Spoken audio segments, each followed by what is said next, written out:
to In the Know. My name is Ron Mariano. I'm the state representative from Quincy, Weymouth, and Holbrook. I'm joined here again this year by Brian Lynch from the Department of Revenue. Welcome again, Brian. And my colleague at the State House, Representative Bruce Ayers. You may have noticed, those of you who are frequent viewers of this show, that we're missing our colleague, Taki Chan, who couldn't make this taping today, and we will try and carry on without him. I know our ratings will probably drop without Taki, but we will try and carry on. Hopefully next year. In his absence. We're here to talk about what I think is one of the great state programs that I've ever been a part of in my many years up on Beacon Hill, and that is the Senior Circuit Breaker Tax Credit. We've done this program a number of times over the years, and Brian has been very, very kind to come in and sit with us and walk us through the details of the program. It's been amazing to me, the success that this program has had over the years.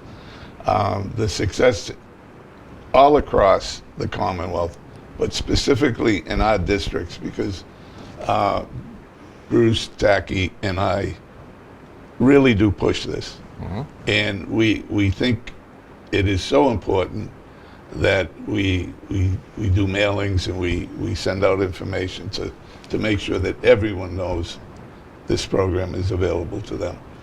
And the results have been really spectacular. In Quincy, for 2018, we had 1,723 seniors file for the credit. They saved $1.6 million on their tax return, for an average savings of $947 per senior tax filer, mm-hmm. which is a pretty significant amount of money. And the great thing about it is, once you find out you're eligible, if you haven't filed for this before, you can go back 3 years. Mm-hmm.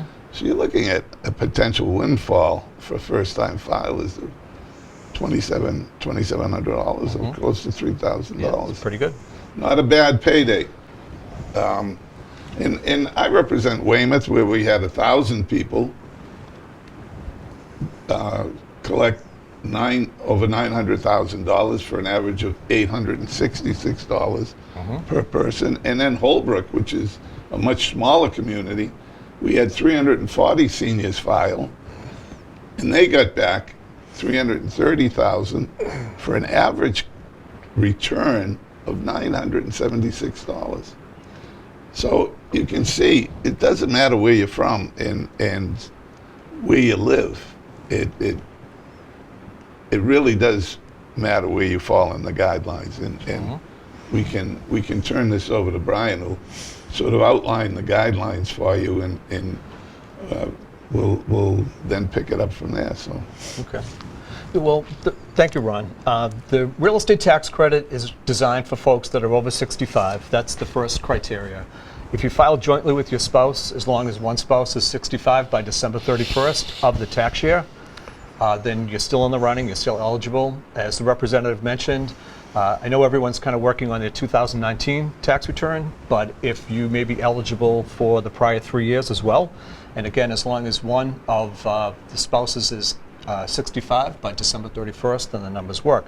So the credit is pretty generous. We heard some of the numbers from Quincy, Weymouth, and Holbrook, and I think Randolph has done pretty well. Yeah, they have. Well. Yeah.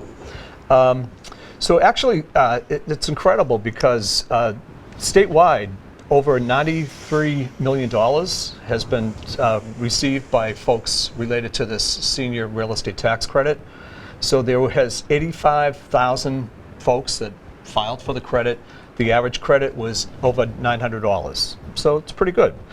Sometimes when we talk about taxes, people kind of say like, oh, I don't like to talk about numbers. I never like math, especially taxes. No one likes taxes, no right? one likes paying them. Right. You know, I think it's one of those things that we do once a year. So there's sometimes there's a lot of mystery or a little phobia around it, but it's very straightforward. It's not difficult. The circuit breaker credit, couple of eligibility things we should talk about. Number one, over 65. If you're single, your total gross income has got to be under $60,000 for 2019. If you're married, filing with your spouse, your total income has got to be under $90,000. Some folks file as head of household because they have a dependent person living with them where they're providing more than 50% of their support, and that qualifying income is less than $75,000. And when we talk about total and gross income, we really mean everything. So we're going to add in your Social Security, perhaps some taxable pensions that are not taxed by the state. Sometimes there's a little confusion related to that. But I think if people think in terms of their gross income, and people should have a pretty good idea, ballpark, of what their income is like. They could take 10% of that amount, and then they're going to look at what they paid in real estate tax. They're able to add half of their water and sewer bill together with their real estate tax. And by adding that, we're trying to increase the credit for them. We're trying to help them out a little bit. So the calculation is really straightforward. It's once your real estate tax and half your water bill becomes greater than 10% of your total income, the credit is in place to help you out. The maximum amount is $1,130. And not to say that everyone's going to get the maximum, because everyone has different income and everybody pays different real estate tax, but pretty generous. I think pretty generous allocation on the income amounts and pretty generous credit amount for 2019. One other thing we need to keep in mind is the assessed value of your principal home in Mass has got to be under $808,000 for 2019. And also, the real estate tax we talk about is on your principal residence. Sometimes people say, well, I do have a place on the Cape, or you have another vacation property, and I pay real estate tax there. Unfortunately, you're not able to include real estate tax paid on a second residence. It's really on your primary residence in Mass. And again, the whole idea is really to help someone out that's having a hard time with their real estate tax. It's a great program, and I want to thank Ron and yourself, Brian. I know you've been doing this show together for many, many years, and as Ron alluded to earlier, it's a great program. It's nice to have an opportunity to speak to the viewers at QATV, to let them know it's out there, it's available. We see it. We get the calls from our constituents. Our seniors they're living on a fixed income. Other costs, utility costs, prescription drug costs are going up and up, and it's stressful for them. And to be able to give them some information about the circuit breaker program to see whether or not they qualify or not is money back that they may not been aware of. Right. It's a great program. That's really the general idea. Is generally retired folks are on a fixed income. However, their real estate tax seems to increase every year. So this is to try to offset that imbalance. Well, I think one of the reasons why this is so important, and those of us who live in MWRA districts can remember when the rates for water went through a huge transformation, and we were very concerned about seniors being able to stay in their homes and wanting to retire in a community in which they've raised their families, and not being able to because of the huge increases in the water costs and in property taxes. So this program was designed to alleviate some of the stresses, as Bruce said, that happens on a retired family as they try to maintain the family home in a changing economic position for themselves. So we found it to be extremely successful. And I think the numbers that you alluded to at the beginning of the show really do add testimony to the fact that this plan is working. And we have many, many citizens across the Commonwealth. This isn't just a South Shore or a south of Boston program. Yep. This is a statewide program. Right. And fortunately, the legislature allocates the funding for this in the state budget every year. And I do talk to a lot of seniors about this during tax season, and they're very appreciative of the program. And most of them do benefit pretty well. We talk about an average tax credit of over $900, so it's pretty good. Now, Brian, we're talking about homeowners now. For seniors that are contemplating downsizing or maybe recently downsized, this is available to renters too, if they comply. Yes, exactly. Yeah. So renters are eligible as well. And for renters, the income measure is the same. We're going to look at 10% of someone's total income. And if 25% of the rent that they pay exceeds 10% of their income, whatever that amount, is up to $1,130 for 2019. That's the credit available to them. Generally speaking, sometimes people say renters, but part of your rent, the landlord is paying real estate tax. So you're paying real estate tax as well, indirectly. And as we all know, the rents have gotten pretty expensive around as well. I think that's a great point, and I think it's a point that we should probably stress a little bit more, that renters are eligible for this, because a lot of folks think it's just an attempt to keep folks in their homes, that the traditional family home. But we did expand it beyond that, because there is a need, as the water bills started to come in for apartments and rental units. Rents kept going up and up and up, and so it was very easy to get the votes to add renters to this to this plan, which originally started out to be just a homeowner's plan, but the numbers really did support taking action to help renters, and we did do that. Again, it's one of the programs that has been very, very successful, and one that really targets a specific group of people and really does help them. Ron mentioned his other parts of the district, Weymouth and Holbrook. In my district, of course, I have Quincy, but I also share the town of Randolph with my colleagues out there. And last year, 619 Randolph residents claimed over $593,000 with the average credit of $950. Wow. Randolph senior population is just over 13%, but when you think about it, that's almost $1,000 the average person would have going back into their income. And the nice thing about this credit is, like most tax credits on the federal or the state side, if you're eligible for a tax credit, you always take the credit and apply it to your tax liability. We always try to diminish our tax liabilities as low as we can go, and it would be great to get to zero if possible. Most tax credits... Some creative people can get to zero.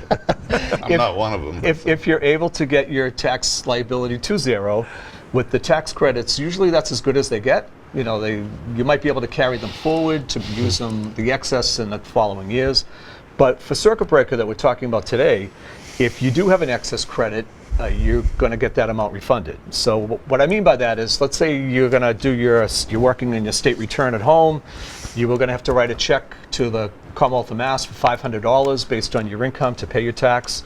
Now that you're aware of the circuit breaker, and the average might be $900, we're going to take our credit, apply it to our liability. Now I have $400 remaining. I'll get a check from the Commonwealth for $400. Very rarely do you get a check from the Commonwealth for anything. So this is a unique program, and you're right. It is different in that you will see, if you're eligible, the opportunity to get a check back from the state, based on all the boundaries that you alluded to in the structure of the program. And going forward, I think we as legislators understand the importance of this and are committed to funding this and keeping it as one of the benefits for our constituents. So I think the program's in good stead, and I think it's very important for taxpayers out there to investigate their eligibility for this, because we could all use an extra $1,000 a year in our pockets. And fortunately, this credit has been available to folks for almost 20 years now. And if you have... Almost as long as Bruce and I have been in the legislature. Well, fortunately, that's great. If you have a professional person that does your tax return for you, they should be well aware of it. Again, because it's been around for a long time, almost 20 years. Although it might be new to you watching, this might be the first time you've heard of it. But if you have someone that does your tax return, they should be well aware of it. That's a great point. Every year we have a new collection of senior citizens, and being one of the baby boomers and having been a senior for a while now, we want to make people aware of the fact that there is an opportunity here they may not have been eligible for just a year ago. So that's why we continue to do the program. I think it's worthwhile. I just got a phone call yesterday because we mailed out a flyer sort of explaining the program, and I got a call from a gentleman who just turned 65 and wanted to know if he could use it this year. And I said, most certainly, and he's gonna talk to his tax preparer. Excellent. Right. And so you can see the effect it has. It actually got the guy excited about going to see the tax man, which was really a sort of an unusual phone call. We don't get many of those. Well, that's great. That's great. Now, Ron, for people who are Brian, for people who are watching the show, there's help out there. If they maybe are in between, or they want to get more information at some of our community centers and area places like that. That's a good point, and it's free help as well. So QCAP in Quincy on Hancock Street provides free tax assistance.